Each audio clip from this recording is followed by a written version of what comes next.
Coming up, Tanya Powers. We'll speak with her on the latest with the Caravan. Rachel Sutherland on the Michael Cohen plea deal that was made yesterday. Willie Waffle.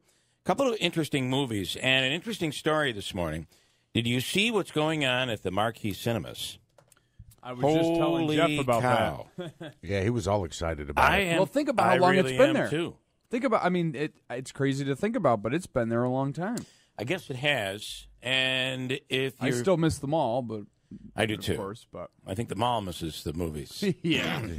So they're talking about all new seating, electronic reclining, which is difficult. I will tell you on these electronic recliners.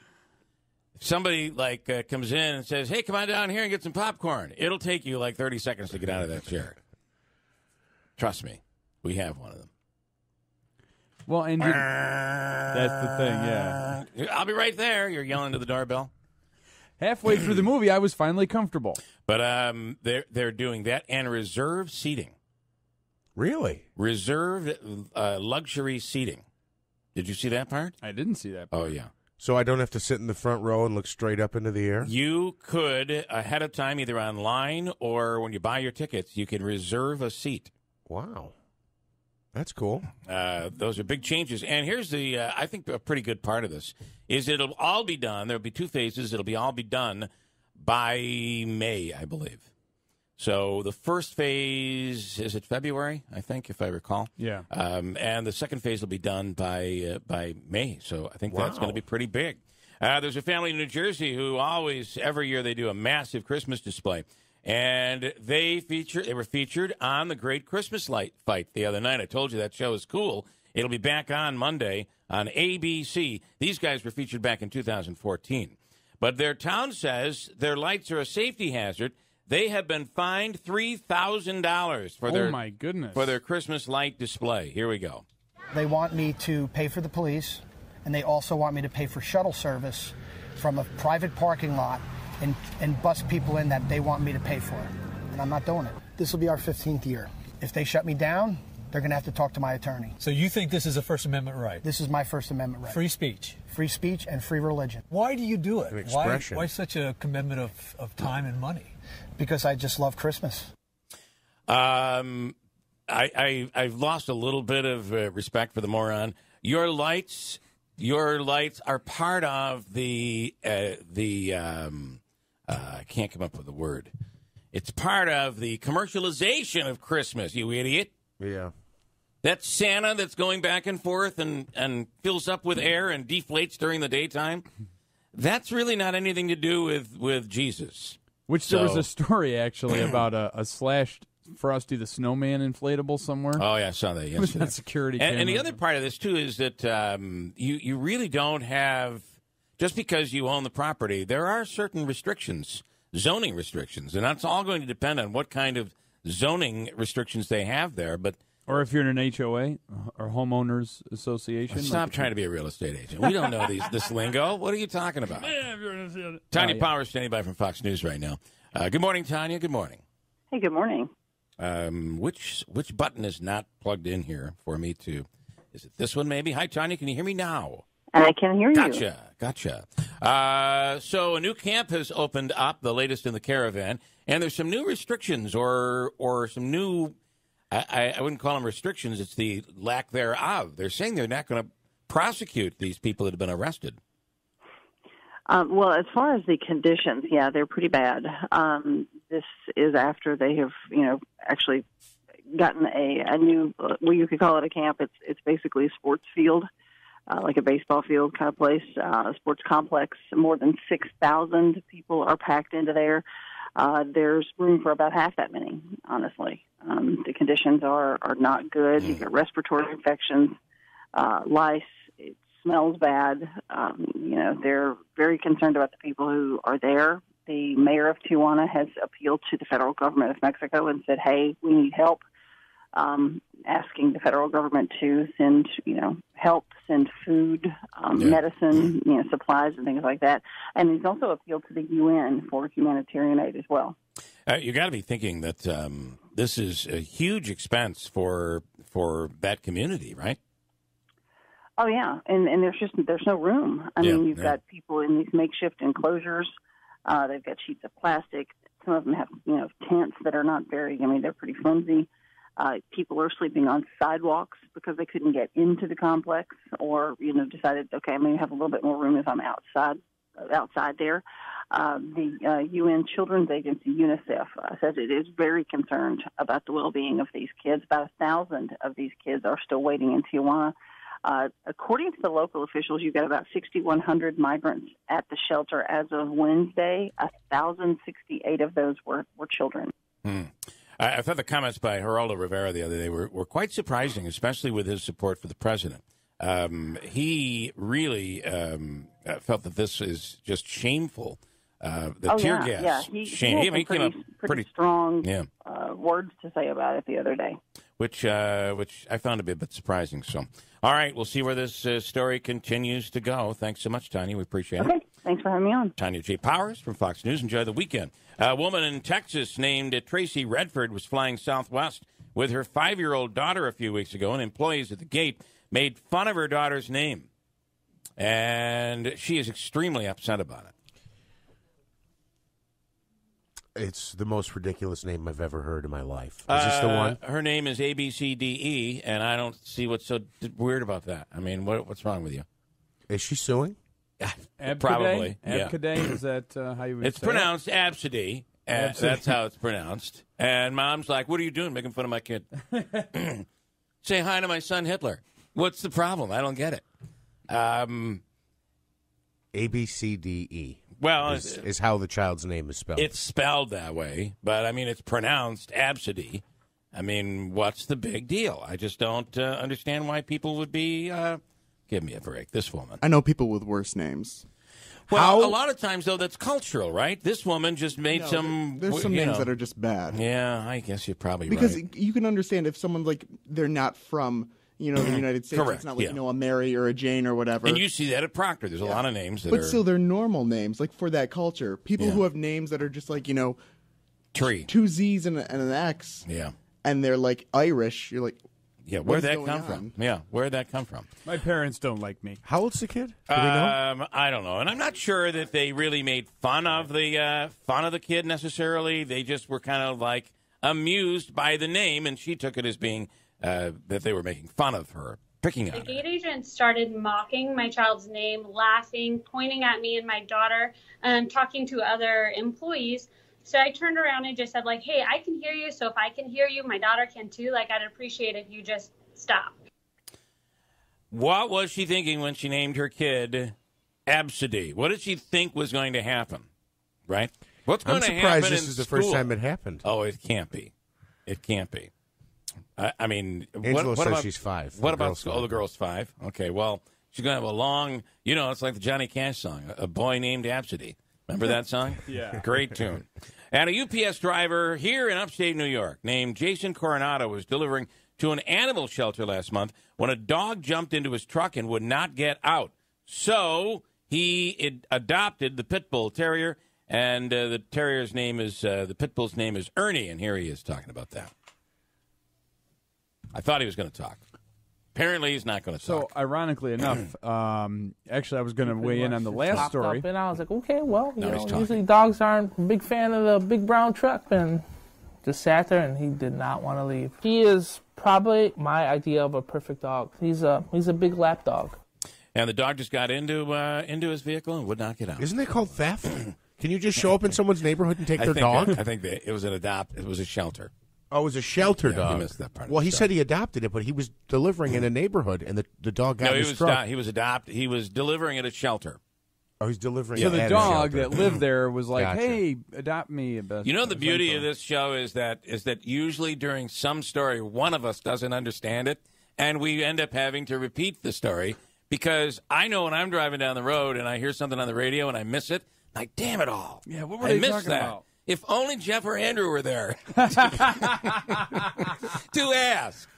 I'm kidding. Well, what I was going to say was the name thing. I was going to weigh in on the name thing with weird names, and then the pit bull's name was Ernie. So my father's name is Ernie, but his legal documented name on his birth certificate, his driver's license, on his Social Security, really is Erminio Derminio. That is true. I remember you saying that. Yeah, so just take the D off the last name. Do you think that your grandparents must have been like, this would be so funny? No. This is going to be a who? I don't know. It must be really a Sicilian thing, but I don't know anybody else that's Sicilian that has their last name. Have they ever heard of a thing called a rhyme? Well, yeah. I mean, I guess so. I think they probably did it on purpose. Yeah. Yeah, cool. Only everybody calls him Ernie. Okay. I think I'd be sticking with Erminio. I think that's Erminio. I'd be just with think of the movie cover. I love it. Could be on. We'll talk more about the movie theater and the upgrades they're doing over at the Marquee Cinemas, and get into some of the details with Willie Waffle coming up in a few minutes. Willie would review the movies, and there's one movie he's going to talk about this morning, and it's called The Green Book, and I think it's in theaters right now. This is one that'll be worth seeing. They're talking about Oscar possibilities already on that. 6:30, we have a free money question this morning worth $100. We also have a pair of tickets to give away to the New York Sash Utica Pioneers Teddy Bear Toss, which happens tomorrow night. And we have a pair to give away sometime before we leave here this morning at 9 o'clock. I want to get an update, if we can, from Rachel Sutherland, who's standing by right now. On the latest here is the president is heading out of the country. This all went down with Michael Cohen yesterday morning, where he entered into a plea deal as part of the Mueller investigation. What do we know here, Rachel? Good morning. Good morning. The president, on his way to the G20 summit, was talking about Michael Cohen. I mean, he's there now, and he's scrapped a meeting with Russian President Vladimir Putin, but he says it has nothing to do with Michael Cohen, but rather the aggressions with Ukraine. But the president saying that Michael Cohen is a liar and a weak person. Michael Cohen pleading guilty in the Russia probe. He had pleaded guilty in August to campaign finance violations, but that had nothing to do with Robert Mueller. This is the first time that Mueller has been closing in on Cohen. Yeah. The other thing that's interesting, I heard a lot of people, those talking heads yesterday speaking about the fact that this guy's not credible. But you really do have to wonder, what does Mueller have to back up what Cohen is saying? That would be the thing that I'd be most worried about. That's the question. I was asking our producer, who was in the courtroom at the time, Tamara Gitt. She was on Fox News Channel yesterday. She ran out and talked on camera about what she had heard inside. And I asked her, I said, okay, so Cohen said that, this is the situation. How do we know? Is there any evidence? She said no. She hadn't seen any evidence. Right. This is Cohen's word about the Trump Tower project in Moscow. Well, and again, the question would be, can you just take him on his word, or is there some sort of evidence? Well, there should be some emails. There should be something, right? Emails, or even, God knows the way this has Phone been going. calls. Could be in a recording, right, for all we know. So, all right, it'll be interesting. Thank you, Rachel. We appreciate it. Switch to the weather. We're in the midst of a bit of a warm-up, actually quite the warm-up. Rachel Witter, chief meteorologist at Eyewitness News, standing by right now. Rachel, good morning. Good morning. Excuse my man voice. I sound a lot worse than I actually am. The good news is we can't catch it through the phone or the radio or the television. That's the good news. Amazing. Yeah. But it is going to... my mother says, why she has a cold is because this temperature's going up and down and up and down. It's not healthy for us. I don't know if that's true, but that's where we're going, right? I think it's all the kids that I eventually come in contact with. That is true. Yeah. I'm a germ magnet, but we do have a warm-up in the forecast over the next several days. That actually starts today. We're on the risk of maybe an isolated snow shower, but not much accumulation, and really not a whole lot of accumulation over the next week or so. This is going to kind of set the pattern for the next couple days. By Saturday, we're about 40 degrees. And we'll stay dry for the most part, but Saturday night into Sunday, that's why we'll see the warm-up. We're going to end up on the warm side of a storm system. It's going to take us into the mid to upper 40s by Sunday and bring us rain shower chances. So we're going to put rain on top of the super wet snow that we got from earlier this week. So there's just going to be a lot of moisture in general through the end of the weekend. Monday, maybe a snow shower or two as colder air comes in, but I don't think we're going to be back in the 30s until probably Tuesday of next week. Wow. There's a good chance that the what snow that, especially in the valleys, what snow's on the ground right now could pretty much be gone by the time Monday morning hits, right? Yeah, because we're doing it's settling a lot. So we're actually eliminating some of the snowpack without even really melting it down much, and then we're going to put water on top of that. So I'd anticipate there's probably just like the dirty snow piles left in the valley, and then we'll hold on to the snowpack in the North Country 'cause there's a lot more there. But yeah, I think we're gonna lose a bit this weekend. All right, Rachel, feel better. Enjoy the weekend. Thanks so much. Yep. Rachel Witter is the chief meteorologist at Eyewitness News. Is it an offensive cup? No, it is not. People are upset that it doesn't mention Jesus, the cup. I feel like either way, they do something religious, and then it's like, it's not, that's religious. They and haven't then really done anything religious. It's always just been a winter cup. People get upset that, well, luckily the president has allowed us to say Merry Christmas again. I'm so thankful for that. I remember where I was, in fact, when he lifted the ban. Yeah, I do too. I'll never forget. I remember it kind of felt like everybody lifted him up and he put the star on the tree. Do you remember that? That's how I recall it. That's how it happened, I think. Anyway, they have they're calling it Christmas in a Cup. Okay. Look it up. It's really quite something. And by the way, there will be a Starbucks over in New Hartford, right over by Best Buy in that plaza that's being currently constructed. Aren't people sick and tired of being at, like, what? Didn't their outrage over not having the Jesus on the cup end like 4 years ago or 9 years ago when they were doing it the same exact thing then? Every year, everyone's so shocked. Starbucks doesn't have Jesus? Yeah. Get out of here. I do really wonder how many businesses out there put Jesus on their cups. There aren't many, really. No. But so is this on their secret menu I'm looking up here? No. God, I got to go back and find it for you. What I'm seeing says Starbucks secret menu, Christmas in a Cup latte. Maybe it is a secret menu thing, but that's exactly what it is. It's Christmas in a Cup latte. And it's what are the ingredients? It'll tell you the ingredients there. I can't cinnamon. Find it. So you start with a cinnamon dolce latte. Is what you start with, but then that's when the magic occurs. You add white mocha syrup, then a peppermint syrup, and then you have the option. This is optional to top with chocolate whipped cream instead of regular. What people should be upset about is the all the calories in these drinks. Yeah, I was just wondering. Not the fact that the cup doesn't have some religious drawing on it. It's crazy. By the way, if you want your Christmas tree to survive until Christmas, if you've already made the move and put up your Christmas tree, there are scientists out there that are recommending how to keep it alive and to keep it from burning your house down, because that can happen, right? Mm-hmm. So they're saying 6 things. You need to follow these 6 rules, and it will help you keep your Christmas tree alive. Are you ready? Number 1, cut an inch off the bottom. That one we kind of know. Right. So after you get it home, most places will do it for you. They could do it for you, yeah. Cut an inch off the bottom, put it in a bucket of water overnight, hose it down the next day, pick a spot away from heating or sunlight, use a stand that can hold a gallon of water, and add fresh water every single day. You don't need to add anything to the water. People would say, you can put an aspirin in the water, or you can buy this little liquid you can put in there. This will keep your tree alive. It never does. But so don't do that. Just make sure it's fresh water every day. The temperature of the water does not matter, and you don't need to cut the trunk at an angle. And that will keep the tree alive and well between now and the new year. Which is really important because, it doesn't matter if a tree stays alive for a month, but the problem is when you take the tree down, you have 1 million pine needles all over your house. And then it's a fire hazard, too, even that before too, that. yeah. It is, and you're right. I mean, they do have those bags that you can put underneath it and then just lift the bag up when you're done, because those needles. And it's funny because in the middle of July, you'll be cleaning under your couch or something. Your foot will get stuck with one. Yeah, you'll find one of those. That's needles. Christmas in July for you. And how about one more? Christmas parade in Springsdale, Arkansas on Saturday featured 2 floats with Confederate flags and 2 guys dressed as Confederate soldiers. It was done by the Arkansas Sons of Confederate Veterans.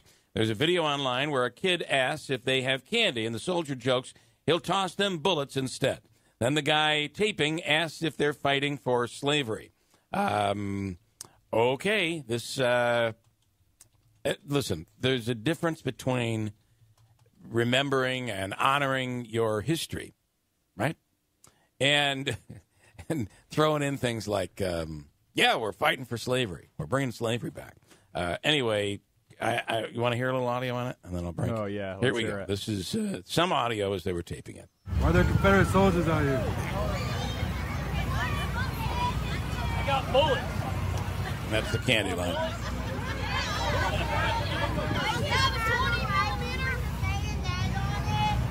What? Why do you have a rifle? I'm looking for Yankees. We're fighting for slavery? Fighting for slavery. All righty. Oh, my goodness. I'm glad to see they're in the Christmas spirit there in Arkansas. 647, hold tight, Willie Waffle. We're going to speak to him from the South. Actually, he's in Binghamton. And we'll review the movies for the weekend. There's a really scary movie coming out, actually, that hits theaters, hit last night. And another one that is worth looking at. They're talking about Oscar possibilities for a movie called The Green Book. We'll get into that coming up with Willie at WIBX. The Bills are going for their second straight victory on Sunday, and that is not true. They've already won 2 straight. They're going for their third straight victory. Well, look at this here. Just review that and confirm that's what that says. It is true. They've already won 2 straight. Yeah, but that's Metro, sorry. This is our Metro service here. They got it wrong. They do I apologize. A great job. They do a great job. Yeah, it's very upset. Actually, the person upset is Davey. He's really, he said he won't speak until you correct the mistake. 3 in a row. Three in a row, right, Davey? Right. Yeah. On our way to winning out the rest of the season. That's how I see it. You got that right. That would give us a record of 9-7 and a possibility of making it squeaking into the playoffs. Right. Mm-hmm. The chances of that happening are slim to none. Thank you for the reality check. 6:50, Willie Waffle standing by right now. Good morning, Willie Waffle. I mean, the problem is we're just not used to saying the Bills win, let alone in multiple weeks. Let's just be honest, okay? You're absolutely right. Because it's been, it started out like, things are going to be quite interesting. And then all of a sudden it went dismal for 5 or 6 games. And now we've won 2 in a row. So who knows? Maybe we're due for dismal this weekend with Miami. All right, Willie, let's start with the possession of Hannah Grace. I saw the preview for this one, and there aren't a lot of movies that I look at and say, wow, that one would scare me. But the preview, I think, is pretty stinking scary.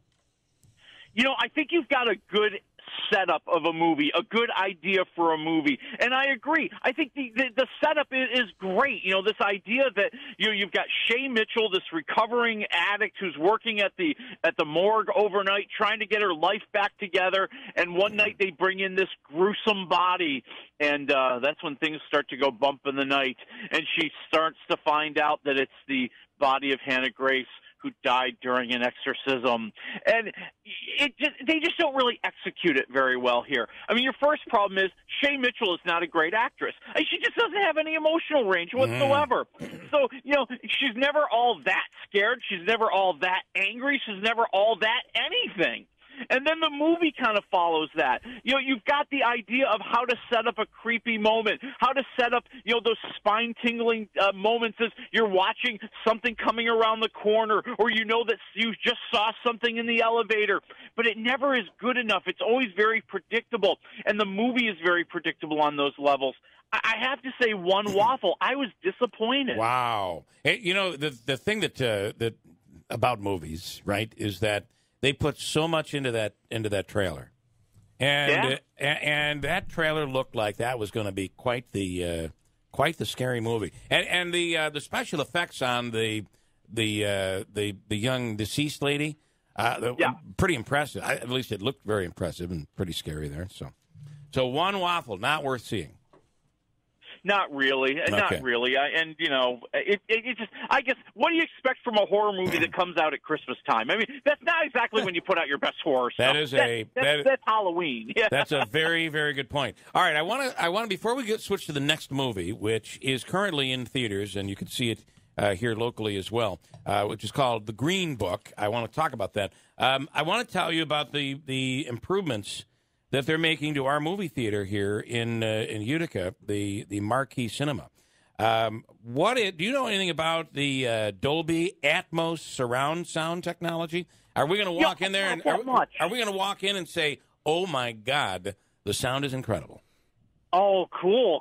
Well, I mean that's really that's the task for movie theater owners right now. How do I make the experience so amazing you're willing to sit in the theater for it? Yeah. And so tell me, I mean, I haven't heard much about the Dolby. I just started. I'll be honest with you, they've been starting to send promotional materials to journalists about this. I haven't looked into it as much. I mean, I'd be curious to test it out. I'd love to see how good it is, because every early buzz is that it's pretty darn cool. Well, the other thing they're doing here, and you're absolutely right, this is all about getting butts in the seats and people willing to leave their Netflix or leave their whatever, their 60-inch TV to go to see a movie in the theater.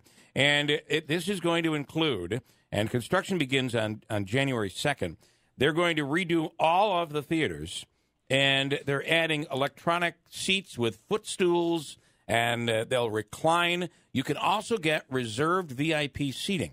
So you can reserve it online, or actually when you purchase the tickets, where you're getting special seats and you can select your seat in the theater. They're really going out of their way trying to inspire people to come back to the movies.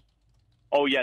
That feature right there, in my mind, is the greatest thing that has happened to movie theaters in the last, 100 years. Yeah. The idea that now... And I do this all the time. I go to a theater where you can reserve your seat ahead of time, no extra charge, and I love it because I know what seat's mine. I know I don't have to go show up an hour ahead of time. I can just go there like a human being, sit in the seat I like, and not have to fight off people. It is the best thing that has happened to movies. And for me, I got to tell you, I love getting a nice aisle seat where you can get out without having to knock everybody over if you have to run over to the bathroom, right?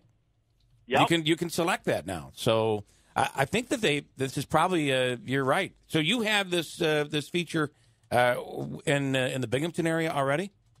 Yeah, we have that at both our AMC theater and Regal theater, and you guys are going to love it. I'm telling you, it's great. It's great. And the reclining seats, it depends on how posh they want to get. Yeah. I've been in some reclining seats that were really amazing. I've been in others where it's like you went as cheap as you possibly could on this chair, didn't you? Yeah. So I have a feeling you guys are going to have a pretty nice theater up there. I bet they're going to go all out on I that thought thing. the greatest invention, the greatest improvement to movie theaters was done, I don't know, about 15 years ago when they finally made the cup holders able to fit one of their large cups. Normally, you get a large cup. They kind of lure you into buying this large soda because you'll pay less if you buy the large soda. It's actually going to cost you less. Yeah. Then you get to your seat and you try to put it in the cup holder and it wouldn't fit. Ends up in your lap. Yeah, terrible. My God. Can you imagine if you took a kid now who's 10 years old to the movie theaters we used to go to in the 70s and the 80s? It would blow their minds. The kid would be sitting there going, they treated you people like animals. Yeah, that's right. How did you sit through this? Yeah, I did. I'm going to tell you. Uphill, too, in the winter. It was rough. All right, the movie is called Green Book, and I did some digging last night because I wanted to know what you were going to be talking about. But I guess I didn't know that there was a book back in the day that guided black people through the South, and it would give them places where they could go that would be friendly to African Americans. And that's the title. This isn't really all about that, but that's what the title is really all about. Yeah, and the movie is really about, the experiences, and it's a true story, the experiences that these two guys go through. Viggo Mortensen as this Italian-American bouncer at the Copacabana in 1962, and he takes this job driving around Mahershala Ali, who plays a very accomplished piano player, African-American piano player, who is embarking on a tour of the Deep South leading up to Christmas. And as you can imagine, there are lots of difficulties with this along the way. And, I love the intent of the movie. I love the idea behind the movie. And, watching the stereotypes be broken down and two people learn to love each other as human beings and not see each other as a color or a creed or whatever you want to say. But there are times when this movie gets a little too cartoonish, okay? Viggo Mortensen plays the most Italian guy that's ever walked the planet in this movie. Bada boom, oh my God. I mean, it's just crazy. It's just too much at times. I don't know if you've ever been on Bleecker Street. I'm just saying, back in the day. Yes. I won't lie. It sounds a little bit like some Christmas dinners I had been to when I was a kid. Okay, I'll give you that. I'll give you that. So it's a little bit over the top, you think, in that regard? A little bit in that regard, but I think Mahershala Ali is just so fantastic as an actor. You know, really playing this character who is just tightly wound. I mean, you know, he's trying to be this dignified, you know, force of nature, and underneath it all, you see him boiling it. Just the horrible, horrible things that are being said to him and being done to him, and you know he's just going to lose it at some point. And when he does, oh, that's the best part of the movie. Oh, okay. What are you giving this? I am going to give it 2.5 waffles. Okay, so probably and Oscar talks kind of going around on this really movie? starting right now. Yeah. I think it was named like the best picture by the National Border Review or something like that the other day. There's been a lot of buzz about Oscar stuff. The biggest obstacle it has right now is Viggo Mortensen kind of said some stuff he shouldn't have a few weeks ago during a press tour.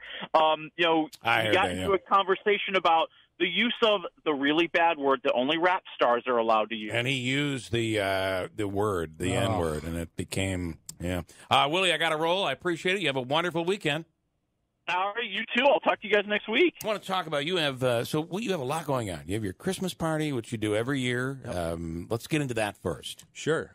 That's this Sunday for the town of Verona residents. It's geared toward the kids. Obviously, anybody is welcome age-wise.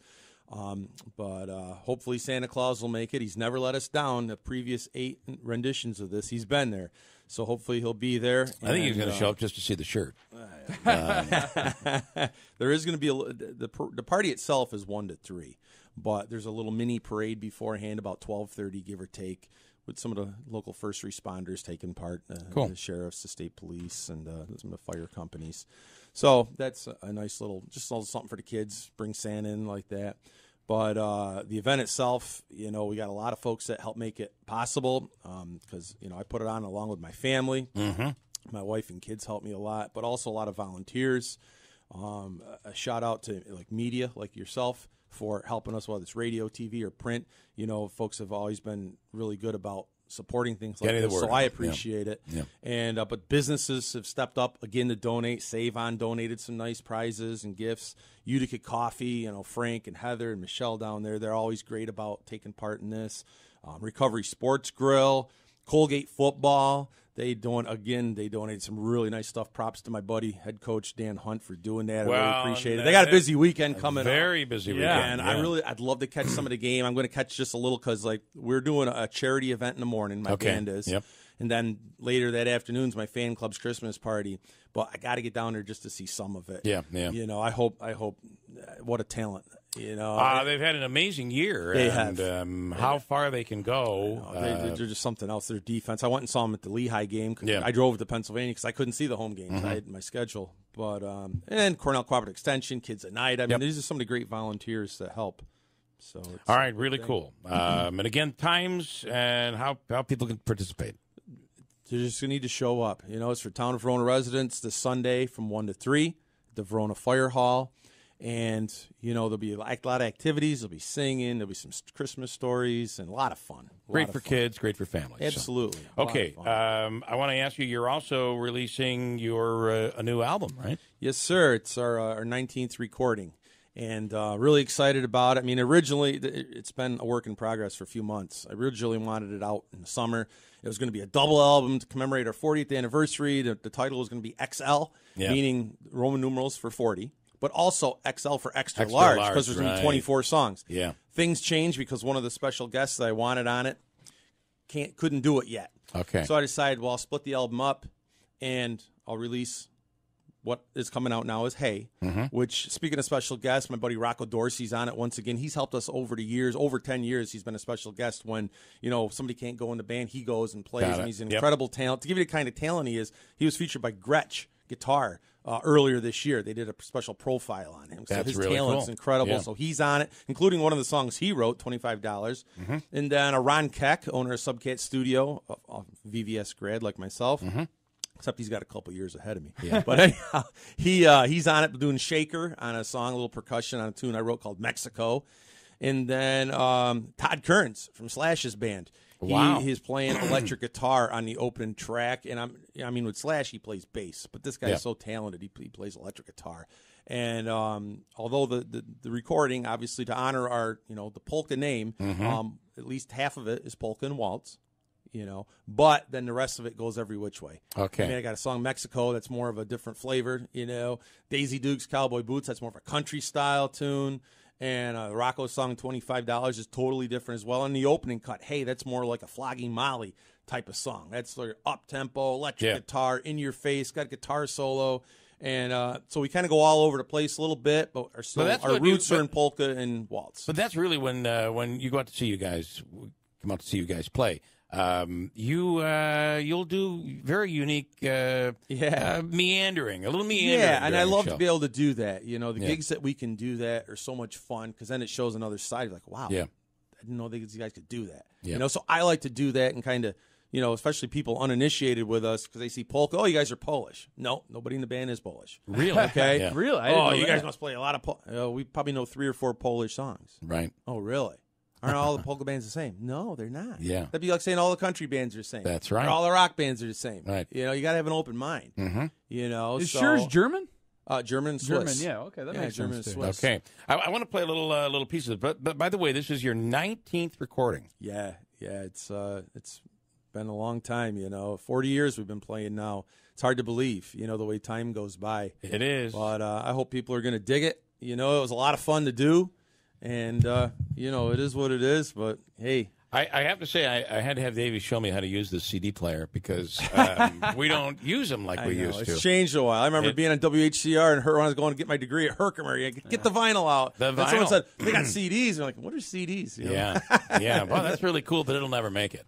Yeah. And it did, and then it went away, kind of. But it's still here with I'm a CD person. Even this technology, I'm a CD person. I want to buy. I want to see I want to read about the album and who did what and all that. And that's what disappears is the covers and all the artwork. And I like that. I like the guts of stuff. So I can see completely agree. All right, here we go with. And by the way, vinyl has made quite the comeback too. Yeah, for like 2.5 times the price of what it used to be. It's There's crazy. a racket.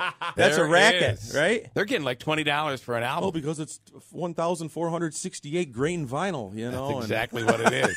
It's crazy. All right. Another year has gone by. We can't believe it's gone, but we are all here today to have a lot of fun. Hey. That's the title, by the way. Hey. Yes.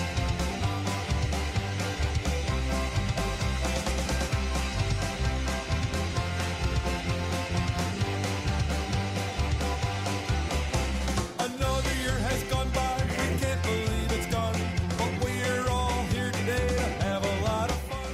We'll have a drink with all our friends and toast ones longer here. Now grab your drink, hold it high, give a real loud cheer. Hey!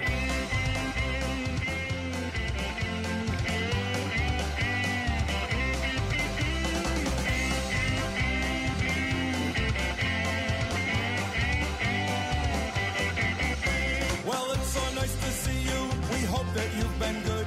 We're here to have a party. Now, don't you think we should? Let's drink with strangers, families, friends, and toast ones longer here. Now, grab your drink, hold it high, give a real big cheer. Hey! Can't wait for New Year's. This rocks a little bit here. Yeah, and that's big credit to Todd. Yeah. I've never had an album where there's a lead guitar playing like he does. Right. Yeah, it's his crazy. talent level's incredible, and he didn't just like go and I'll be on it. He put effort into it. He did like 5 tracks. Wow. He did a rhythm track, then he did upstrokes with the guitar to give it that rough edge sound. Then he did the solos, but then you'll see as he builds on the solos, he put harmony solos on top of the solos. I mean, this guy put effort into it. That's Blows really my cool. mind. Yeah. And we went and saw him down in Philly, and I'm watching him on stage with Slash. I'm thinking, he's going to be on my own. Yeah. How freaking cool is that? That's you know what I mean? awesome. And he's a good guy, too, more importantly. Wow. There's some people that are really talented, and you wouldn't want to hang out with them. And he's not one of those. He's cool as can be. Yeah. He's just like this, Yep. chat with you and stuff, and solid guy. Pretty cool. By the way, Jose from Showtime saying hello. Hey, Jose. And congratulations. That's an awesome band. So, yeah, they do a great job as well. They pack him in over at the gig, and they really do. I know they do other places, too, but, I mean, that's a good-sized venue. Yeah. So a lot of talent. Listen, congratulations on the album. Thank you very much. Congratulations on what you do for your community. Thank you. And Sunday is a great example of that, so people should come out. And how do people get the album, by the way? Can they go to the website? They can go to our website, fritzspolkaband.com, or our Facebook page, Twitter. Send me a message, and I can give them more information at that point. If they want to do it through the mail. I mean, CD's $10. You want to do it through mail, a couple dollars shipping.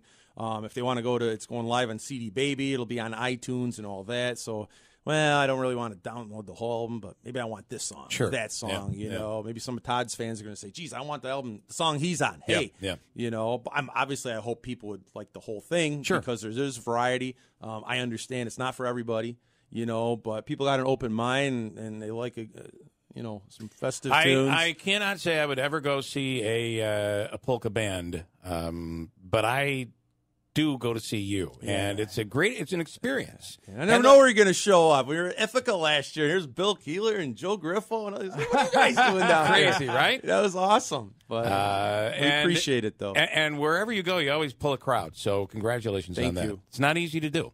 No, but you guys do it. So, all right, Fritz, nice job, man. Thank you very much. We'll see you on Christmas Eve, by the way, our Christmas Eve show, 6 a.m. till 12 noon. And you're certainly been a regular on that program for many, many years. That's a real special crazy day. show. Yeah, it is. All right, thanks. We got a break. What are you telling me, Davey? I can't. 7:35. Okay, so we're good to go now then. All right, I'll make it quick for him. John Decker standing by from Fox News. Good morning, John. Hey, good morning to you. How are you doing today? Good. I just want to make sure we're going to be able to squeeze you in. I wanted to get an update. The president's trip to Argentina for the G20 and everything that's going on around it. He seems a bit distracted with the Cohen thing, at least on Twitter. What's your general sense here?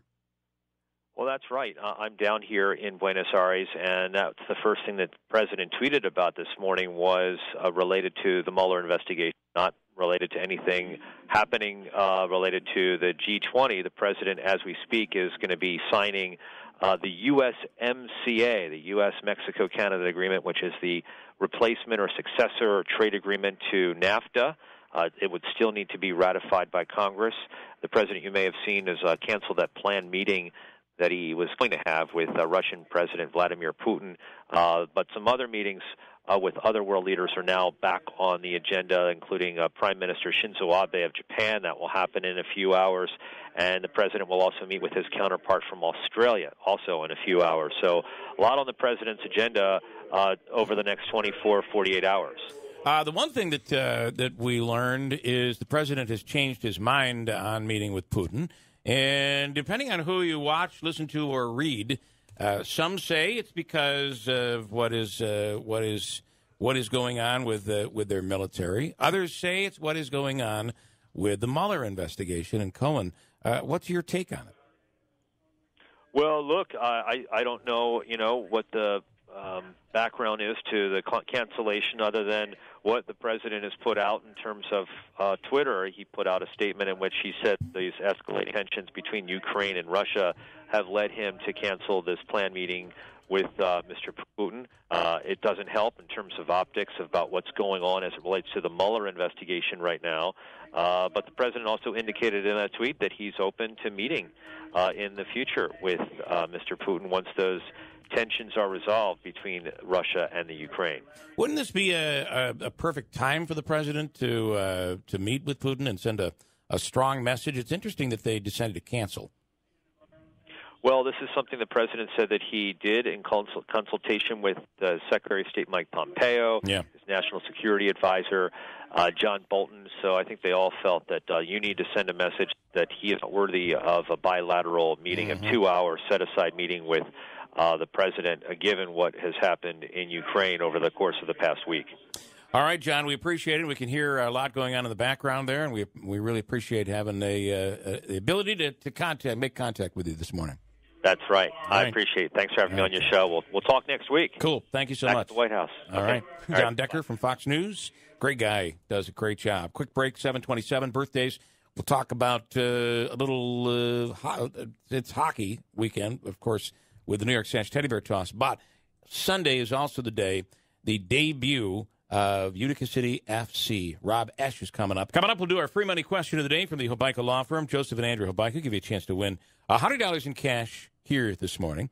And we'll do that after we speak with Rob Ash, who's standing by right now. Of course, on Sunday, it is the debut of Utica City FC, and the Utica City FC president is Rob Ash, and he's on the line. Good morning, Rob. Good morning, Bill. Pretty big. This is really exciting soccer. It's fast. It's the rules different from outdoor soccer, and it kind of has a little resemblance to hockey, doesn't it? Yeah, and I think for somebody that's as simple as me, it's easy to understand. It's 5 with a goalie, and they have penalties, so it's pretty easy to transition into this fast-paced sport. I mean, it was exciting. We had a scrimmage, and the scrimmage was kind of intense, but obviously when you get into competition, it's going to be terrific. I'm really looking forward to Sunday and starting the season off. It's been a breath of fresh air, I think, in the community. We're meeting new people that we never met before. Whenever you get outside your normal realm and challenge the status quo, I think it's great. Yeah. Do you find there are a lot of people that have never been to a hockey game and they're saying, "Boy, I'm excited about this"?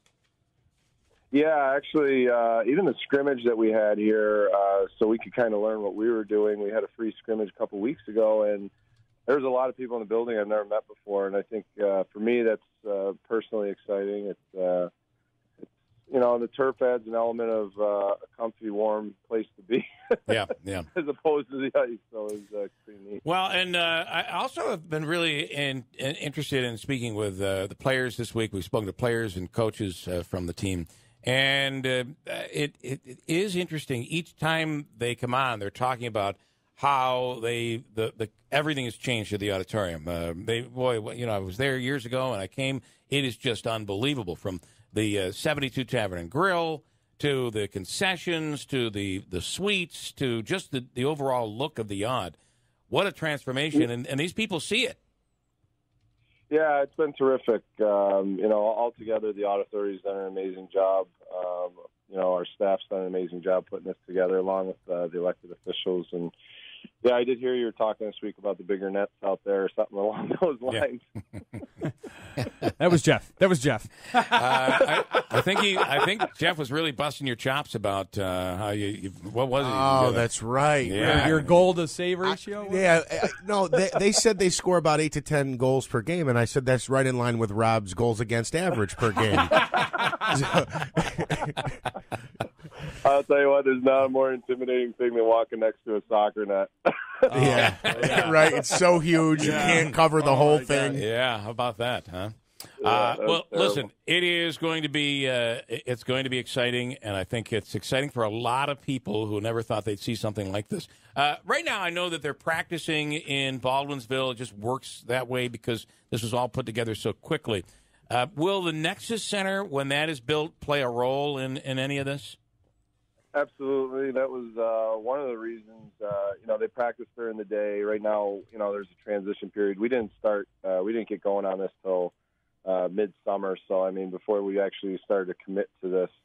So for us, it'll be a transition period. The season will be predominantly they'll practice out there, come in for games, and go back to Baldwinsville. But, the future holds that they'll definitely be here. With or without Nexus, actually. So, I think we got to get them into the area, get them into the community. But for right now, it's the path that we had to take. Rob, if you could dial back, 10 years. Go back to when you were playing. Did you ever envision that you would be in the center of all of this in your hometown? No, not really. I definitely didn't see myself in soccer, but specifically, I guess I wasn't talking about soccer, but the whole thing, because I'm like, man, that is a square peg and a whatever the saying is. But the fact is, though, it's a fast sport. There are penalties. There's icing, I think, maybe. That could be. They certainly don't call it that. It's called turfing. I think what's nice about it is, they're bigger athletes. They're not, it's pretty physical out there. Yeah. It's quick, it's fast because it's you're in tight confines. It's a read and react type of sport where, smaller spaces, you got to be better athletes. So it was really exciting for me to watch it. I was kind of amazed with what these guys can actually do with the ball. I mean, I think it's a small miracle that I could even kick it, let alone they keep it in the air for as long as they do. I heard you were trying to get a jersey, and you were trying to get on the roster there a little bit. No, I'm just starting to walk again. Oh, that's right. I forgot. After my waitering incident. Yeah, you're off the crutches. Well, listen, congratulations. It's Sunday. Tickets still available. You can go to the website Sunday at 2 p.m. And again, congratulations, Rob, and thanks for coming on. Yeah, thanks. I want to give a shout-out to one of your biggest listeners, Jason Schaefer with JRJ. He's building some great apartments up there in Westmoreland. All right. Jason, good morning. And Rob, thanks so much. Okay. Thanks, buddy. Bye. He's giving shout-outs now. That's good. I like it. All right, hold on. Free money question of the day. We ready to do that? Yes. Let's take call number 3. Caller 3 right now, 315-736-0186. Then, Dennis Miller, comedian Dennis Miller on the radio, WIBX. The Hobica Law Firm, Joseph and Andrew Hobica at 315-724-1600. On the line right now is Chris in Cassville. Ready to go? Good morning, Chris. Morning, Bill. How are you? Good. Let's do this thing. Of course, Utica City FC is debuting this Sunday in Utica. They used to be the Syracuse Silver Knights. So your question is, what year did the Syracuse Silver Knights play their first game? Ready, go. 1983. We're going to go with 1983. It is not 1983. So it is, what year? It was 2011. 2011. Yeah, Okay. so the team was formed in 2010. They played their first game in 2011. It was actually in the Major Indoor Soccer League, which then became or merged with the Major Arena Soccer League, which is what it's called now. Cool. That's going to be pretty exciting on Sunday as they debut. Listen, Chris, though, I'm going to give you a 72 Tavern and Grill gift card, $25 gift card to the 72 Tavern and Grill. Have you been there yet?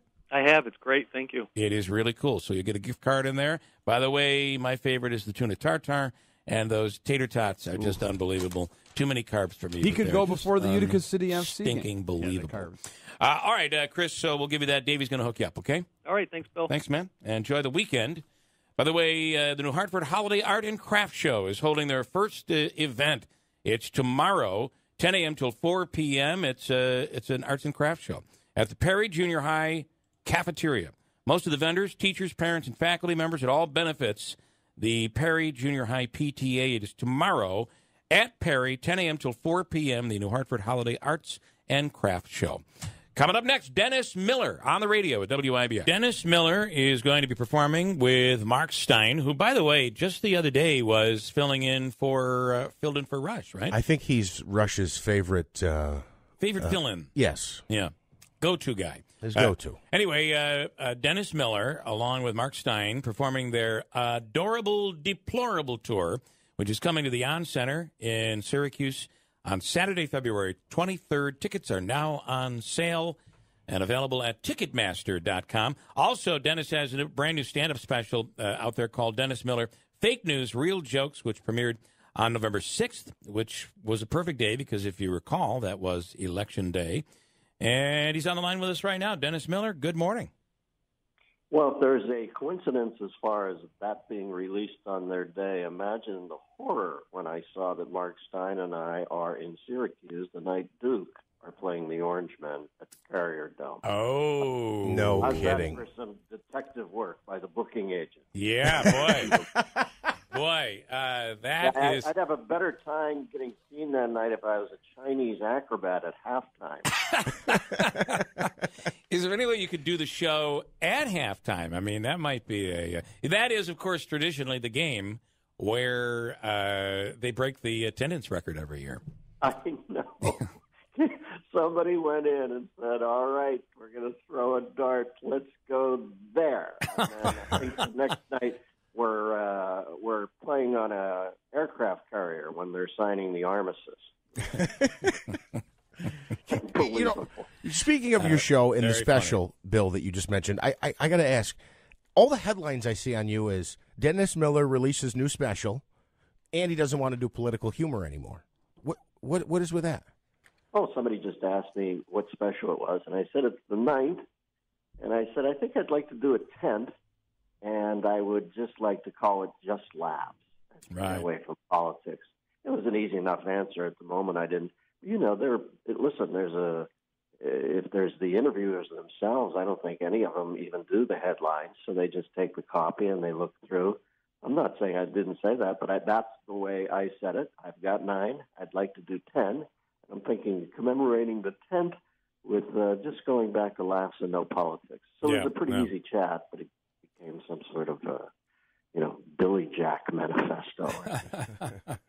I do find it, it's quite interesting because most of the comedians are all in, and we talked about this the last time we spoke. It's almost as if they're preaching to the crowd, anti-Trump rhetoric, and not being funny. But I think that it's refreshing that you can go for the funny. I mean, you're not all in on one side or the other. You just try to look at it from a fair distance.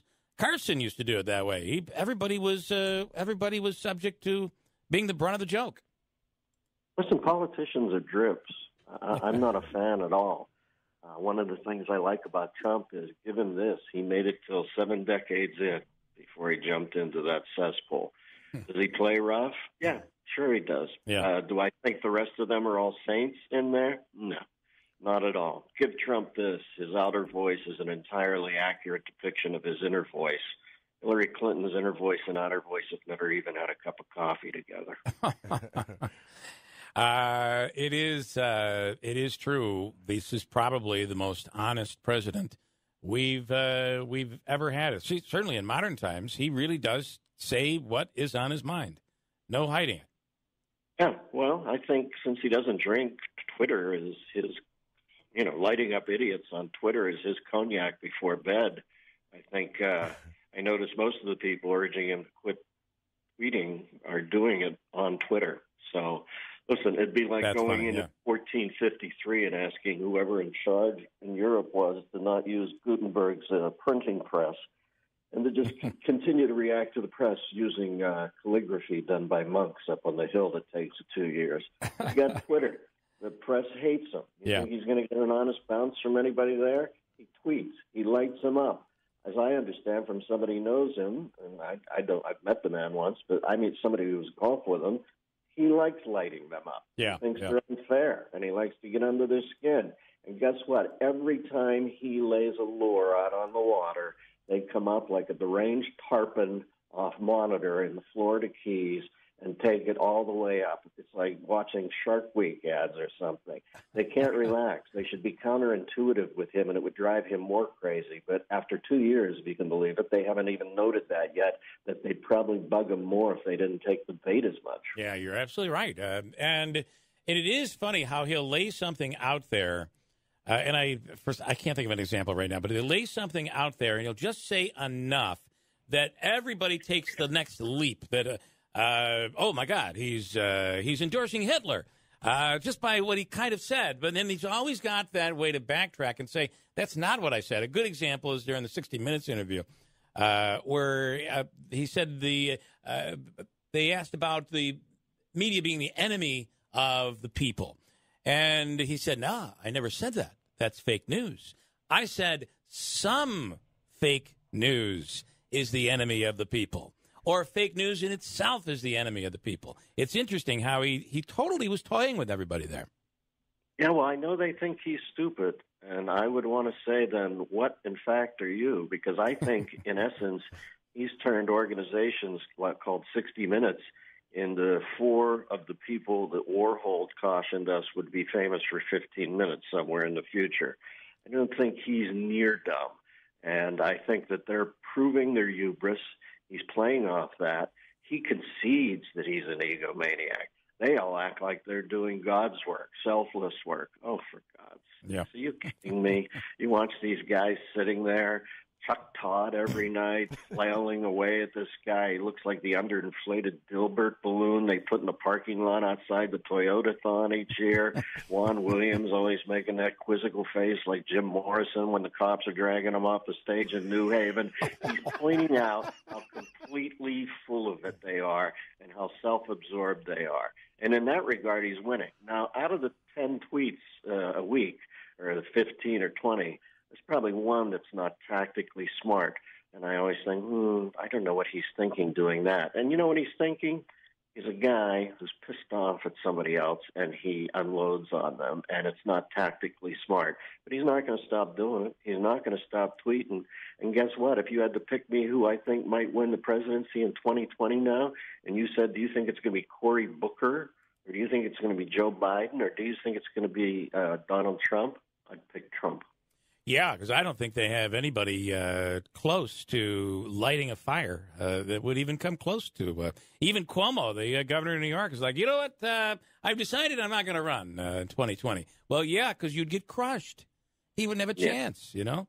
Tell me about your special that people can get, by the way, on demand right now on Amazon, iTunes, Google Play, and all the major platforms out there. It's Dennis Miller, Fake News, Real Jokes. Well, the title's more of the time. It's a cute title. I'd say the special itself breaks down to around 66%, just trying to make your sides ache laughter, and a third of it is about politics. And it's funny, too. It's not a dirge up there.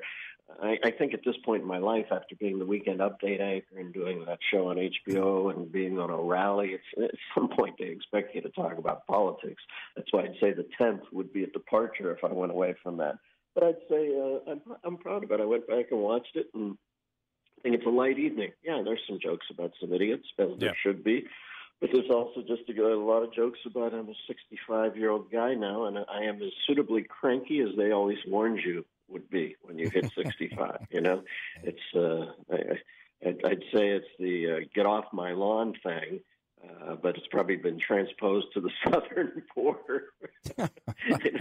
You always watch every show. It's always like guys who don't want guys coming over their heads into their lawn, be it Dennis the Menace neighbor. Yeah. All I'm saying is anybody can come here officially, but can we check you in at our border in tremulous times? That's all I'm saying. If a coworker and a guy want to go to a Red Roof Inn in the middle of the afternoon for a tryst, they have to scribble something on the desk blotter to get in. To think that the only place you don't have to do that is either at our southern border or a polling place, it tells the entire tale, I think. It certainly does. Our two questions, a little off target before we let you go. SNL, of course, those were great days. I believe, for me they were. I'm assuming they were for you. What's your thought of SNL today and the Pete Davidson thing, where he went after the veteran with the eye patch, and of course that ended very well, I think, for SNL. But as a comedian, did he go too far? What's your take on that from a comedian standpoint? Well, it's ironic that he's making fun of a soldier in an eye patch, because there are none so blind as they don't see the folly of that, I think might be the biblical passage. Yeah. Pete Davidson, I don't know from Adam. He seems to be I think he's a 24-year-old kid. We aren't all dialed in at 24. Yeah. I know everybody makes fun of his breakup with the girl, but you have to remember at some point maybe they are two young people in love with breakup. I think he lost his dad in a horrific manner. His dad was so cut him some slack. And certainly once the guy said anything, it's over. My thoughts on SNL is I don't watch it anymore. As I said, it's a young man's game. I still see Lorne and get on famously with Lorne. I love Lorne. He changed my life. Love Lorne. That's funny. I love Mr. Michaels. He did change my life, and I see him a couple of times a year in Wee How. But as far as the show, I don't know anything about it. I did watch a clip once after Hillary lost, where the young girl sang a song, Leonard Cohen song, and I kept thinking, oh, this is going to be good, because she's going to unload somewhere in this thing. In the middle of this song, the lyrics will deviate. And the lyrics just ended, and it was like church, and I thought, oh, my God, I've never seen that. Because we were always in the business of poking fun at power. No matter what, no matter who it was, you had to make fun. There had to be a joke there. And you're right, sometimes there just isn't. And I totally can identify with you when you talk about it's a young man's game. There are times that I'll watch SNL, and I feel like I should be laughing. And I don't know what the hell they're talking about. Like, I'm completely out of touch.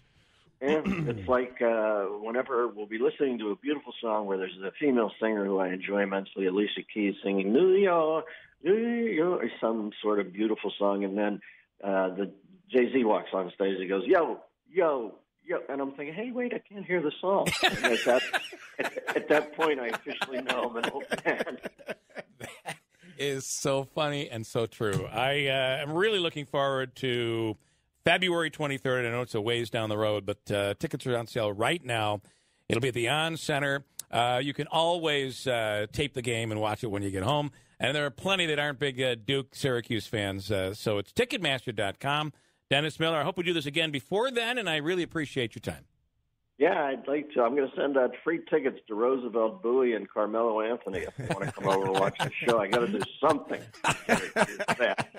All right, guys, I will talk to you, but also, perchance I don't in the next couple of weeks. Have a Merry Christmas, my friends. Right. Thanks so much. Dennis Miller, we appreciate it.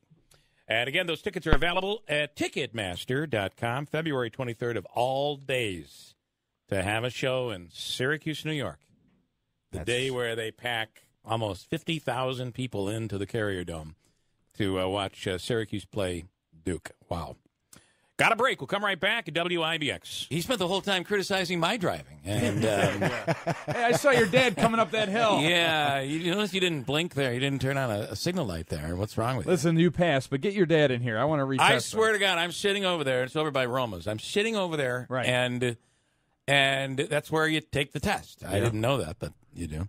And as I'm standing in the cold, because you can't ride along with them, I swear to God, I saw almost 3 accidents over there. I'm not kidding. People not signaling, people pulling out in front of other people, somebody doing a U-turn right in front of oncoming traffic. That intersection's crazy there. It was crazy. And all of this while these young kids are going out so carefully and trying to great spots. Well, that's why they do it in East Utica. There's all kinds of different obstacles you have to overcome. You really test your driving. Exactly. So as my daughter and I are sitting there waiting for the guy to come back. Lone bench. No, we were actually in the car at that point. Oh, okay. There's no bench. It's all snow over there right now. Oh, yeah. So she's like, "Oh my God, what am I getting myself into? Look at these people." It was crazy. Senator Joe Griffo standing by on the line right now. Good morning, Joseph. Good morning. Good morning, Bill. How'd she do? She did well. I believe that there might have been 2. They'll give you a couple of minor violations. I think she had 2 items, which they're going to make laws out of the violations because of Grace. Yeah, the Brownie didn't tell me that your daughter's going to start negotiating to have the car before we even leave. Yeah. And she did. She had herself driving all over the place before we even left Bleecker Street. So. Crazy. Anyway, Joe, Joe, I'm very much anti-law. I hate laws. I hate new laws. That's why you still have that Lenny Dykstra poster up behind you, right? That is true. Yeah, look what happened to Lenny. Anyway, why do we need this? Because they've thrown the book at this kid. He could do like 15 years in prison. And I just feel we already have. He's been charged with making a terroristic threat. Why do we have to take it one step further and put a law on top of the law? Well, it's actually just the opposite of that, Bill. And we've had similar conversations, as you remember, in the springtime when we introduced the law. I believe that this is an opportunity to give prosecutors, law enforcement, an additional tool that they don't have now, because the case that is being made, that you're charging someone with terrorism, and this individual can express themselves and indicate that they were having a crisis of some type from a mental health perspective or some other extenuating circumstance. So some would say, well, how can you go? Should you not give somebody a chance, a second chance? And my point is, we're at a point in society where we've seen some horrific crimes. We've seen some real tragedies take place. And we're going to have a debate nationally about many subjects, mental health, guns, culture of violence. But until something is done, we need to take some action to protect these facilities, particularly in schools where there's students and teachers, administrators. I applaud the county executive for what he's doing. We should be funding school resource officers. We should be hardening these buildings. These are things we can do right now. In addition to that, we can give additional tools to law enforcement with a more specific type of crime. When you have these type of threats being made, and they're occurring more regularly, unfortunately, there has to be a consequence to that action. So I believe actually it does just the opposite of what you said. It gives them a new way to attack this. So it may not be a form of terrorism, even though some may say it's terrorism, because it does play on people's fears. It costs a lot of money. It diverts resources from where they could be and more needed. So I think that's the reason. It just gives them a new component of the penal code, which is more reflective, unfortunately, of what we're experiencing and seeing more and more. Don't they? What is he? So he's being charged with making a terroristic threat here, and that's what it is right now. What this is now, we're calling it a threat of mass violence, a threat against a place of worship, a mall, a school, and we basically outline under this component of this section of the penal law. This crime, it's a new crime. It's just basically making a threat. It's no different than in the past when you looked generationally at what's taking place. You had bomb scares for a long time in schools. People would call, and that would disrupt everything, cause problems in the school day. Kids were concerned.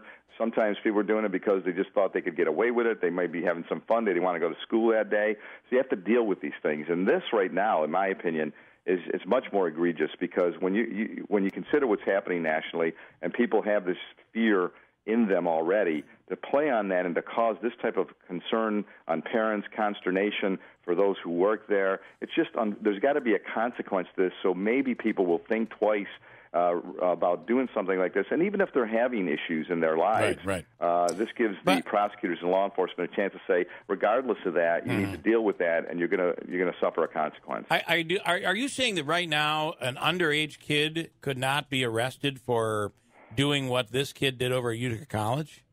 I don't know exactly what is allowed right now. You'd have to ask the DA what they could do because we've changed a lot of the laws with raise the age and who can be charged where and when.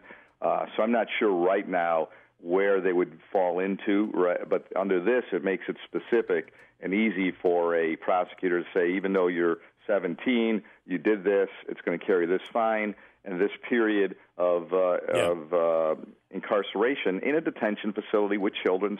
It's just to show that it's serious. Aren't you shouldn't you allow the courts to determine on a case-by-case basis what kind of penalty is imposed on an adult or a juvenile? Well, this is a case of determinate. We know you have things called determinate and indeterminate sentencing. A lot of times we do indeterminate, which allows that flexibility. This really just sets the standard, so the judges have to work within this, and I think it's necessary right now because of the preponderance of these types of threats that are being made right now, the seriousness of this, and what it does to communities. And I personally believe, and this is where now people have that right and the ability to debate this and to decide accordingly whether or not we'll even consider this, or if we do, whether it could pass in both houses of the legislature, and whether or not the executive would even concur. But I believe it's just offering another idea which is reflective of what we're dealing with. And in my opinion, these are the things we can do immediately as we have that greater debate about all of the other things that are out there that need to be addressed in order to stop this. Yeah, I think we can agree to disagree. Absolutely. Which is just like I don't have the Lenny Dykstra poster. That is true. Hey, nails was something in the day. Now apparently those nails have made their way into his brain and caused some real difficult. Anyway, I just truly believe here that we currently have clearly laws on the books already that handle this sort of thing, because clearly the DA's office was able to put this kid and prosecute. I mean, they're in the midst of prosecuting him, and he could spend a lot of time in jail. But in education. But that's the point, Bill. I mean, the point is right now, taking your cause and the argument you're making, you would want this type of law because it actually doesn't hit him with the hardest thing, because it says, right, yes, this was a threat of mass violence, but did it rise to the level of terrorism when you consider his mental state and things of that? So you would charge with this making a threat, and there would be a consequence there, a fine and some incarceration, but it's not, I think it's something that shows that we're looking at what is taking place right now, try to deal with it accordingly. I worked with prosecutors on this. I discussed it with law enforcement. As you can see, the DA is supportive, the sheriff, because they think this is a tool that would be valuable to them and would help them, so you can avoid some of this debate that you're talking about I would only like you to include in your list of people that you consult with defense attorneys. Get a couple defense attorneys in there. Good point. Right? I mean, get that. And Bill. You have people who are prosecuting. I could be that person. Yeah, exactly. How about somebody who defends the rights of people? Right. I think would be very good. Very good point. Point well taken. And I'm willing to consider that and have that conversation. But you're going to get that perspective from a lot of my colleagues from downstate. And they're going to have that anyway, so that allows us to have that debate. But it's a point well taken, and cool. I would definitely consider discussing that with various groups to see what their input is and how we can make it a better bill. All right, 30 seconds, he has to go. I don't want to beat a dead horse here, but when you talk about the incarceration limits, I thought this was on par with what exists already as far as it's a D-level felony. The sentencing is in the 2 to 7 window. It is, but it also makes it a new specific type of crime. It puts the fine on it, a specific fine, and it's a mandatory sentence. See, it's more determinate than indeterminate, Jeff. Okay. Joseph, we appreciate it, and we'll be... The one other thing I would say quickly, Bill, is some people would say this is against free speech, and I really laugh at that right now because if you look at the free speech aspect of this, it's no different than what we say right now. The perfect illustration is you can speak freely, but you cannot yell fire in a crowded movie theater. That's been decided by courts. The Supreme Court has made decisions on that. Well, so this clearly really doesn't violate free speech when you're making a mass threat of mass violence. I guess it could in an individual case. It's possible, depending on what the alleged crime was. But certainly in the case of Utica College, I don't think they're using a free speech defense because that just wouldn't work. Right? Very good. Joseph, thank you. We appreciate it. Senator Joe Griffo. Soon. Thank you. I want to take one quick break. Come right back with Coach Dan Hunt. Colgate, they've had an amazing season so far, and they're heading into the Colgate University football playoffs underway. Coach, good morning. Thanks for coming on. Good morning. Thanks for having me. Listen, I really wanted to beat Army. That was obviously a tough game, but you guys were in that game. Can we just talk about that just a little bit? Sure. Yeah, it was a really good game for us. Army obviously is a great venue to play in. They have a very good football team this year. They're ranked in the top 25 in FBS, which is the higher level than us. But we played well. We were playing without our starting quarterback. We had it to a one-score game in the fourth quarter. We scored to make it 21-14 with about 9 minutes to go. Yeah. And Army runs that wishbone offense, so we kind of knew we might not get the ball back with 9 minutes to go. And that's exactly what happened. Is they pretty much took the rest of the time in the game and drove the field and scored late to make it 28-14. But, really the game was in doubt in the fourth quarter, and I'm proud of the way we played. It was just a great effort for us against a really good football team. It was great to see you on national TV. That was awesome. And again, you guys just run it up the gut. I mean, you impressed you turned a lot of heads during that game that people didn't expect to see what they saw. Yeah, I would agree with that. I think normally when you get a matchup like that, you think that this will be a laugher, or this will get over pretty quickly. And our kids, this team competes, and they competed hard. And our defense, they play extremely hard, and they had the big turnover and scoop and score for the touchdown that got us going. And I was really happy. You're right, offensively, I was really happy with the way we were able to run the ball. That's kind of what we do.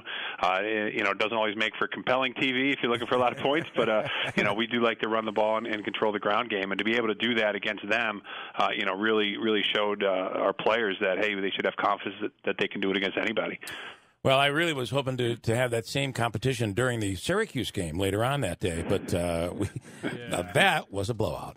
All right, so let's talk this weekend. You're taking on James Madison, and they're 9-3, and you're 9-1 going into this. What are your thoughts on this game tomorrow? Well, I mean, James Madison, at our level, at the FCS level, they're one of those programs that you kind of measure yourself by. They've been in the national championship game the last 2 years. They won the national championship in 2016. So, it's a quality football team. We know that. They're one, year in, year out, they're a top 10 football team in the country. So, our kids know that this is a great opportunity to kind of show, the type of team we have this year and to be able to compete against one of the preeminent teams at our level, and if we're getting the team to where we want it to be, this is a game we should be looking to win. I think we read in the Syracuse paper that this is your first home playoff game, which is not true. First time in 15 years, right? Yes, correct. 2003 was the last time. Basically, at this point, to have a home playoff game, you're looked at as one of the top 8 teams in the country, and so that's pretty rare. But it's something we're real proud of up here, and like you said, it isn't. You're right. It doesn't happen here very often. So when we get the opportunity to get it, I think the campus is excited. I know the students are excited. It should be a great environment. All right. And Jim Rondinelli is excited as well. Jim Rondinelli Jim's from our news department. He's a big follower of the program there at Colgate, and he was actually at the last game, and he'll be there tomorrow covering for us as well. So good luck, Coach. Oh, great. Yeah, I heard you guys were coming. That's right. I appreciate that. He was at the last home playoff game 15 years ago. Yep. Yeah, which is cool. That was in a blizzard. I was at that. I was on the staff at that game. We got about 9 inches of snow during the game. They abandoned the sidelines and started using red spray paint for the sidelines and out of bounds. So that was quite a game. And matter of fact, Jim was recounting part of that story. He was kind of complaining about how miserable the weather was the last time he was. The last time you guys hosted a playoff game. Yeah, he's right. All right. Well, listen. This has been fun. Let's keep it going. And of course, tomorrow's game you could pick it up on the live stream. Some cable systems might actually have ESPN3. You might be able to get it. If not, you can always pick it up on Roku or Apple TV or anything like that. It is ESPN3, the live stream, so more national coverage coming tomorrow. Coach Dan Hunt, good luck, and we'll talk again next week. Thanks for having me. I appreciate it. Thanks so much. Those guys, it's fun to watch. And that Army game was a good game. I mean, they were in it. Yeah, down a score with about 10 minutes to go in the game, like the coach said, and then Army got the ball, and they never really gave it back. Yeah. So, do you want to hear a few of the president's tweets this morning? Let's see. This one was just a few hours back. Lightly looked at doing a building somewhere in Russia. Put up zero money, zero guarantees, and didn't do the project. Witch hunt. Here's another one. Oh, I get it. I'm a very good developer, happily living my life. When I see our country going in the wrong direction, quote, or in parentheses, to put it mildly, against all odds, I decided to run for president and continue to run my business. Very legal and very cool. Talked about it on the campaign trail 4 hours ago. The president of the United States. We're always getting exactly what is on his mind. Stream of consciousness. It is right there. Are you good to hang for a few minutes here? Yeah, I've got all the time in the world. So, because I want to go to Brandon Lang, who's in a bit early here. Good morning, Brandon. How are you? What's up, kid? So before we do football and our picks for the weekend, there is a big sellout game, college hockey this weekend, and it's huge. It's the 14th annual Teddy Bear Toss from New York Sash and the Utica Pioneers. It's tomorrow night at 7 p.m. Bring with you new unwrapped teddy bears or stuffed animals. When the Pioneers score, and they will, their first goal, you will throw those teddy bears out onto the ice. It's an amazing scene. And I have a pair of tickets to give away for that sellout game. Davey will take caller number 15. And 315, 15. 315-736-0186. It's for tomorrow night's sellout game. Caller 15. Dial now. Good morning, Brandon Lang. How are you? What's up, kids? So, lots going on here, man. I'm hearing from a little birdie that you had Dallas last night, and that was a shocking outcome.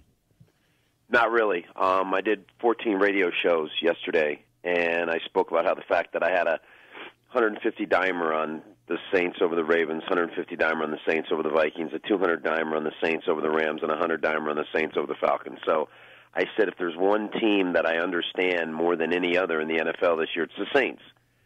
And I said in breaking down their schedule, I said they had only faced 2 top 10 defenses the entire year. Washington's ranked 18th, and everybody else is in the 20s. 5 teams are 27th or worse. And I said, in those 2 games, the Ravens and the Vikings, they needed a missed extra point against the Ravens to, escape overtime, 24-23. And if you remember the Minnesota game, they were down 14-10. Minnesota was driving into the first half. Thielen fumbled at the Saints' 10 going in. Saints ran it back and scored, went from 14-10 to Saints up 17-14, and then the Saints got a pick 6 in the third quarter to take control of the game. Drew Brees threw for only 120 yards in the game. So, Ravens were number 1 defensively. Minnesota was number 3. Dallas was number 7. And I just said, I wouldn't be shocked if Dallas upsets them. I get it. The Saints are great. Visually, we see them in all these points. But when you start getting into the top 10 defenses in the NFL this late in the year, I said it's tough, man. It's tough. And you're going into Dallas, and then here's the little cosmic thing that I said. It's like, real quick, it's like Alex Smith blows his knee out 30 years to the day that Joe Theismann did it with Joe Theismann in the stands, and you're ready for this? The final score of that game 30 years ago was 23-20. The final score of that game Alex Smith blew his knee out was 23-20. Yeah, now, here crazy. You go. Yeah. In 2009, the Dallas Cowboys went into New Orleans. The Saints were 13-0. Dallas beat them. On the Saints' schedule, their next 2 games were at Tampa and at Carolina. Well, guess what? Last night, Saints go into Dallas. They're 10-0 their last 10 games. Who do the Saints play next? They're at Tampa and at Carolina. Wow. Exactly the same. And if I'm not mistaken, the last time New Orleans was shut out in a half, wasn't it Dallas? They were talking about that during the game last night. Yes. And yes. You can't explain these things. You can't understand them. But and you wish they were all that easy. But you just have to trust what your eyes show you. And listen, I had them over the Ravens. I had them over the Vikings. And I had them over Atlanta. They didn't look good. And it just pressure gets to you, man. It just does. So this is Dallas's defense is for real, or the fact that New Orleans only has one wide receiver and a bunch of nobodies finally caught up with them? No, Dallas's defense is real. Listen, I've come on your show for a long time, and it's the reason why I had the Giants over the Patriots both times. And if you can get pressure on the quarterback in the NFL, you're going to win the football game. And if any quarterback, first string, second string, third string, if you go 5-step drop and you have time to throw, you're going to shred defenses. Secondaries can only cover for so long before these guys are going to get open. So you have literally 3 to 4 seconds to get near the quarterback to make him uncomfortable. And if you don't, the Breezes, the Bradys, the Rodgers, they are going to shred defenses. It's just the way it is. You've got to get pressure on the quarterback. And that defensive line of Dallas is their strength. And they got pressure on Drew Brees. And like every other quarterback, he got uncomfortable. And once you get uncomfortable, you're in big trouble. Give Dallas credit. Their defensive line played out of their mind, and that's the best offensive line in the NFL. I want to, by the way, before you do any extracurricular activity, any betting out there, BrandonLang.com is the website. It would be a smart move. I'm going to bundle a couple of games together here. Could you give us your take on the Giants and the Packers? Just to make Andrew and Jeff pleased here this morning. That's what we play. That's what we'll lose to. As crazy as this sounds, it looks like Chase Daniels may get the start again. I think the Lions had the Bears on the ropes for $138 million. Matthew Stafford gave you 2 red zone interceptions that crushed Detroit. I guess that's what $130-something million gets you. At the end of the day, I like the Giants plus the 5 at home. I just think that, much like New Orleans, the Bears are in for a letdown. And Packers win, but I think the Arizona team that went into Kansas City and lost the game 26-14, I think we see that same effort here. I don't think Green Bay is executing offensively at a high enough level to cover a 14 number. They're terrible. Arizona plus points. They're terrible this year. Bills are in Miami. This is a chance to win 3 in a row. And at the very least, they're moving in the right direction, and I like Josh Allen. What do you think? I told you. Came on your show when you first drafted him and said, I like this kid. Yeah. And Mel Kiper loved him. And looks like me and Mel are on the same page there. They've covered 3 of their last 5. They had the Patriots on the ropes defensively. They played great in that game. Getting some line value due to the fact Miami played Indianapolis real tough last week. Dolphins 2-6 straight up, 3-5 against the line. Their last 8 this year. I'm going to take the Bills plus the points. All right, and then Monday night is the Redskins at the Eagles. What do you think? You know, Colt McCoy is imploding at one of the highest levels I've ever seen. First of all, it looks like he's 12 years old. Looks like he should be playing in the wonder years opposite Fred Savage. He's 1-10 straight up, 3-8 against the spread in divisional games in his NFL career. 1-10 straight up, 3-8 against the spread. The kicker, on Monday night, their last 10 games, the Washington Redskins are 1-9 straight up against the spread. I think you know what the right side of the game is. All right. It's BrandonLang.com, and we appreciate it. We'll hit you again next week. Thanks, man. Thanks, guys. All right. Got a break. We'll do Nagel's Beer of the Week. This one has a bit of a cloudy look to it. We'll explain. Well, I won't explain, but Nagel will when we come right back. You brought this in a growler. Yeah. Which means, is this not bottled? No, actually, Woodland does bottle some of their stuff for limited release, but this is from Woodland Brewing Company right up here in Marcy, up on the hill. Mm-hmm. And this Which is a really cool place. Yeah, it's awesome. I've not been up there. I'm so happy. It's a stone's throw from my house. Yeah. I can always sneak over there like, I got to go get milk. Technically, this is your milk. Yeah. And this has a little milky look to it. Yeah, definitely. So this is their Jack Wilbur. It's a double dry hopped IPA. So what that means, double dry hopped.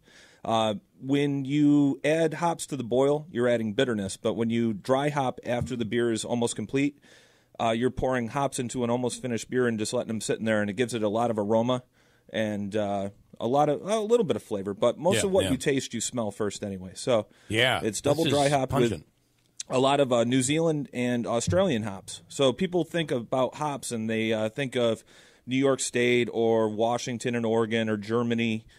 They don't think of the Southern Hemisphere, but hops grow on the same parallel of longitude in the Southern Hemisphere too. So Australia and New Zealand have hops available on an opposite growing schedule as the Northern Hemisphere. Okay, so right. it's a great source of hops, and they're really it's a different terroir down there, so it's a totally different hop. Like, are we making a comeback with hops here? I mean, Yeah, you keep hearing absolutely. that, and so it is happening? Yeah, certainly. You know, the Governor Cuomo's impetuous to get these farm breweries started and stuff like that. You know, we have great New York State maltsters.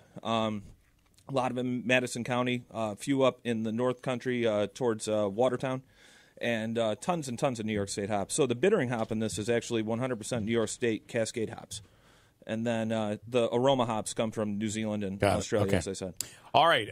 Why is it cloudy? It's cloudy because they don't filter their beer. When you filter it, you remove some of the oils and aromatic, volatile organic compounds. So instead of that, they just, if you think of a beer that's fermenting as a boiling pot of pasta, you know, everything's kind of turbulent and keeping it up there. So the yeast will remain in suspension while that beer is fermenting. It's just kind of percolating, if you will. And then once you want that fermentation to stop, you cool it down, the yeast becomes inactive, and it flocculates and clumps together and falls to the bottom of the tank. So that will happen with any beer. Yep. But then a lot of breweries will, in addition to that, filter it through various means, but not important. These guys don't do it because it removes a lot of those aromatic qualities. Okay. So, all right. And when you get for instance, a Saranac beer. Yep. If you pull out a bottle that you haven't done anything with for a year, you'll see stuff on the bottom. A little bit, maybe. Saranac actually has a really cool. They used to filter through diatomaceous earth. Now they have a centrifuge. It's really, really cool and expensive and scary. Okay. Actually. Yeah. All right. When that thing's spinning, I mean, if it were to go off axis, it would go through the wall, and God only knows where. Oh, wow. Yeah, it's a big piece of equipment. So this beer is what is it again? This is a IPA, 6% alcohol, nice and juicy, and tropical fruit aromas and stuff. Yeah, it is. It's very odoriferous. Yeah, and it's taste easy. is right there. So you can get this on draft up there almost all the time at Woodland. Okay, and do they do lunch and stuff up there as well? well? Yeah, they do. They have food now. Yep. Okay. So they used to do food trucks. They put in a kitchen. Okay. And they've got great food. All right, and it's just right up the way here in Marcy. So, all right, you cool. might see me there. Don't tell my wife. Okay, he's out getting milk. Yeah.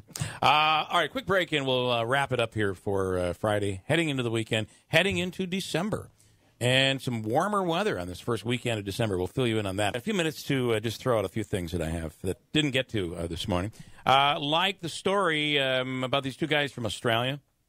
Did you see this story? They tried to figure out if they could light a cigarette using a taser. Oh, my goodness. Okay?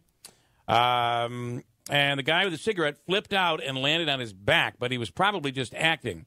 But here's the audio as they tried to light a cigarette with a taser. What are you up to? You can use that. You can use that if you want. You water? No. Cook my water. Oh. And down he goes. Ooh. The cigarette didn't light. It didn't? No. Lit him up, though. You don't say.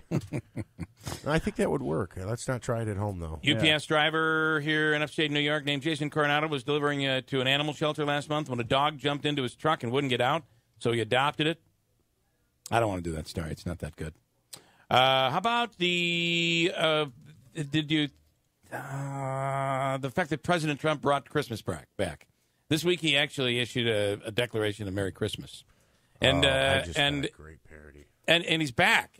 Christmas is back now. It is. And Andrew's like, yes. Yeah. Who told you, Andrew, you couldn't say Merry Christmas? I don't remember. But it had to be somebody, It had to be right? somebody. Wasn't it Obama? Yeah, it may have been. It was Barry. It was my man Barry. Yeah, Barry O. Obama. Yeah. Anyway, during the White House tree lighting ceremony Wednesday night, Interior Secretary Ryan how do you pronounce his name? Zinke introduced Trump as the man who brought Christmas back to America. Lastly, it is my high honor to introduce a man who has made America strong and safe again. As a former Navy SEAL commander, I know that this president and commander-in-chief loves our troops. And he brought Christmas back. The clip's too long. I don't have enough time. But anyway, he is the president that brought Christmas back to America. America.